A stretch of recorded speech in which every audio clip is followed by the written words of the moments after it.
sommes le lundi 4 juin et nous sommes invités au pavillon de l'architecture pour une présentation de cours. Il va y avoir une séance de projection. Monsieur Tombal.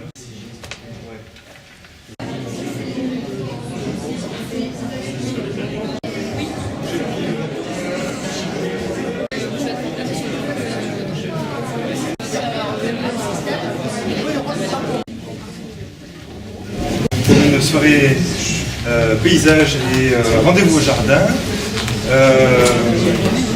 On a une petite programmation que Carole nous développera tout à l'heure. Moi je vous dis juste ce qu'on fait au pavillon ce mois-ci.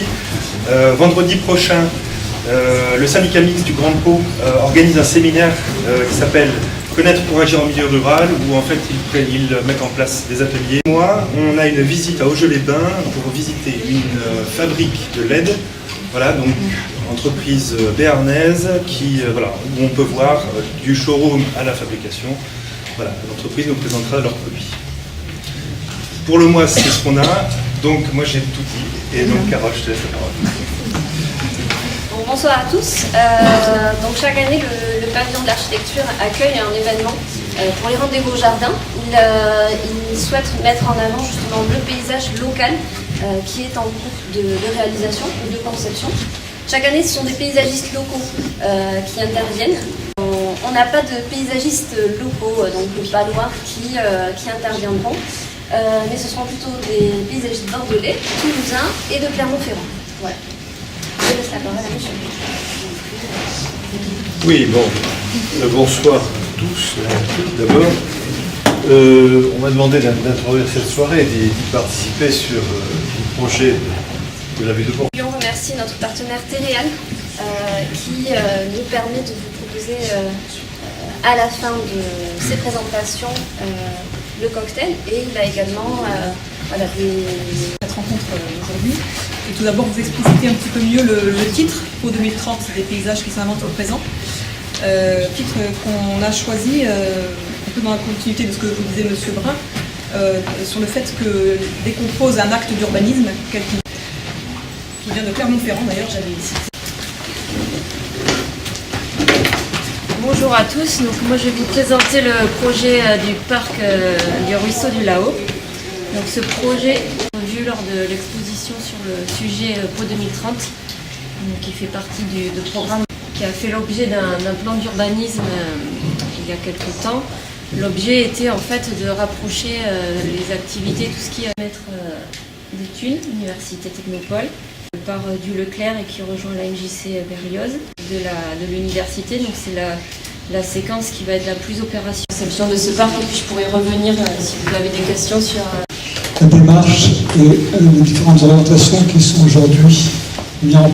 Non pas, comme bien souvent, un concours d'architecture, une grande clairière qui se situe ici au cœur du campus, où les étudiants ont mis en place un jardin, pour ceux qui le connaissent, un jardin partagé dans ces ouvrages. Et on voit bien, on a ici l'ancien Lahaut qui est ici. Difficile d'interdire un certain nombre de choses. Donc il me semblait un arrêt du BHMS, et à ce niveau-là, vous avez le Leclerc qui se sécurisait, parce que, comme bien souvent, De son projet de paysage et de... Bonsoir, je m'appelle Sabine Brisbard, je suis chargée d'opération et chef de projet sur Portugal. Donc ce soir, on va vous parler du paysage dans le projet Portugal, et plus particulièrement du projet de parking paysager. Le travail du paysagiste comme AMO qui va composer, et le travail du maître d'œuvre. On s'est d'abord attelé ici, au niveau de la gare, au niveau du stade, les coteaux et le plateau. Vous avez les coteaux ici. C'était donc favoriser des programmes qui optimisaient justement les échelles d'influence. C'est tout ce qui est en rouge et vert sur cette carte-là. Et si on zoome sur le projet, qu'on va des sources, des risques moyens de pollution et en vert où il y a un risque ici. Et là, ça se situe le projet qu'on va vous présenter. Guide, c'est ce dont parlait Monsieur Écoutin après sur le thème du paysage. Donc c'est de son travail sur ce projet-là. Alors, je suis bien gêné parce qu'il y a des interventions qui commencent mal. La mienne. Vous préférez le micro? Si vous voulez. Avec le micro. Alors je dis ça commence mal parce que vous vous attendez peut-être à la description d'un projet avec... Ce boulevard des Pyrénées, il l'impressionne, vous le savez, vous le connaissez 1000 fois mieux que moi, et le site. Je ne veux pas dire que tous les opposent. Il y en a un d'un côté de la gare, l'autre il est complètement de l'autre côté. Donc je m'excuse d'utiliser un jeu. J'ai été très surpris en me baladant, devant les arbres autour, et puis il est somptueux, il est magnifique. Une petite balade qui descend le long de l'eau, qui remonte. Elle apporte le sportif, ça vous connaissez. Elle apporte centimètres près, je vous vois complètement différemment. Eh bien, on a essayé de travailler cette forme, comme vous le voyez sur la photo en haut à droite, très légèrement surélevée, qui permet d'aller... c'est des vieux bâtiments. Ouais. Évidemment, pour la centrale, enfin pour la Nice, c'est-à-dire l'agence Seragi, ça a été très courageux pour aussi voir les gens qui y travaillent et qui y habitent. Il y a des façons de produire, mettre un petit étang devant les moulins. Un projet très joli, très cher. Il fallait une pompe, il fallait faire monter l'eau. Elle a fait ce qui est fait à droite. Et ce qui est fait à droite, c'est remarquable. Parce qu'ils ont, à titre personnel, pour moi, c'est terrible, ces images. C'est terrible parce que c'est n'importe quoi.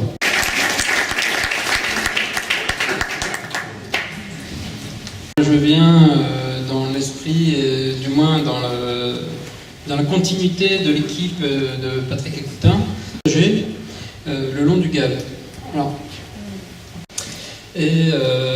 avant tout, je voulais vous dire que ce qui était important pour nous à la base de tout, c'était de comprendre ce qui était donné, les grandes structures au parking, mais qui vont aussi apporter aussi une autre forme, puisqu'on a essentiellement une palette d'arbres à fond tout à l'heure, notamment le long du Gave. C'est tous ces arbres qui sont importants de continuer de conserver dans le temps, puisque c'est les uns qui vivront très longtemps. La gestion de l'eau, elle est omniprésente dans le projet, et on a travaillé de plusieurs façons. On vient créer une rétention pour recueillir plus insipide. Toujours est-il qu'on se retrouve avec une végétation qui se confond un petit peu avec la végétation autour. Une plage de Santa Monica qui bordait le lac au service de la ville de Pau et de ses habitants. Petite parenthèse justement, en tant que responsable du projet des équipes d'entretien. Alors il y en a qui le font, beaucoup parlé du Gave, là on s'en rapproche. On a le quartier des Rives du Gave qui est ici, et on arrive en fait, donc le stade de Ville qui prend la réponse à une commande de maîtrise d'ouvrage publique, mais aussi donc au fil du temps, avec des situations annuelles du stade de Ville. Donc on a le plan d'eau qui est complètement à sec. C'est avant tout donc un lieu de sportif, un lieu de rencontre, toujours un territoire entre espaces de nature, voilà, donc de friches calcaires qui seront colonisées, d'espaces merveilles, un joyau où la nature est en place, des arbres centenaires qui va prendre un certain temps pour déménager, pour évoluer, mais on est vraiment en le perturbant le moins possible. Voilà la démarche aujourd'hui. Donc juste à la sortie et l'exutoire, la vidange assez précise de ça. Et en termes d'aménagement, donc vous remarquerez son élargissement. Et nous, cette image, elle nous a surprise.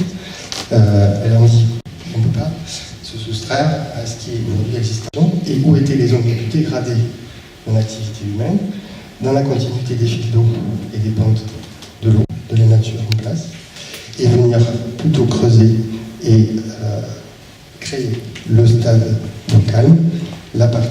On est dans cette démarche, on est en avant-projet, donc il y a encore des marquages avec les entreprises sur le terrain, et selon certains sujets, on conserve, on ne conservera pas, et l'île pourra prendre d'autres formes. Cette forme-là, elle n'est pas garantie. Ce sera le terrain, le jour du chantier, de la partie extérieure des branches. Si on veut conserver un arbre, il faut conserver l'ensemble des éléments. Donc, préserver le système racinaire de tout traitement au sol, sur l'ensemble, va nous aider à préserver visuellement de ce qui ne serait pas encore accessible aujourd'hui. Demain, c'est un devenir qui sera aménagé. On avance par tranche, par phase. Le détail, avec la détermination du niveau haut de l'eau.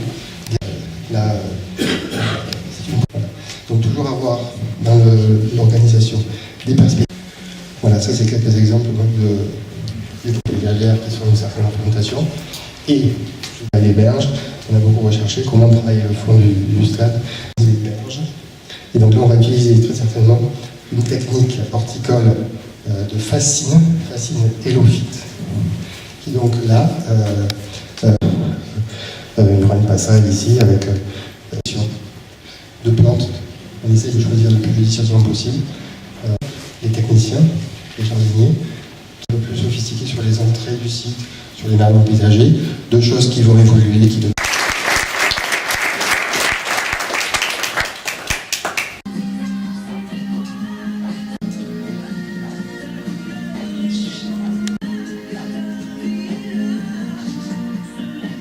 sur France Bleu. La vie en bleu. Et bon, les ados nous disent, mais les petits, c'est un peu plus compliqué. Il marche sur général et à la taille. Réseau Rapoul pour tout le monde, même si on dit qu'il faut. Ça s'arrache, c'est un bel hématome qui force tout. Voilà, c'était ma vidéo de ce lundi 4 juin pour vous faire participer à la rencontre paysagère qui a eu lieu au pavillon de l'architecture, place de la Monnaie. Et vous donne rendez-vous pour voir de futures WDD Mission News. À bientôt!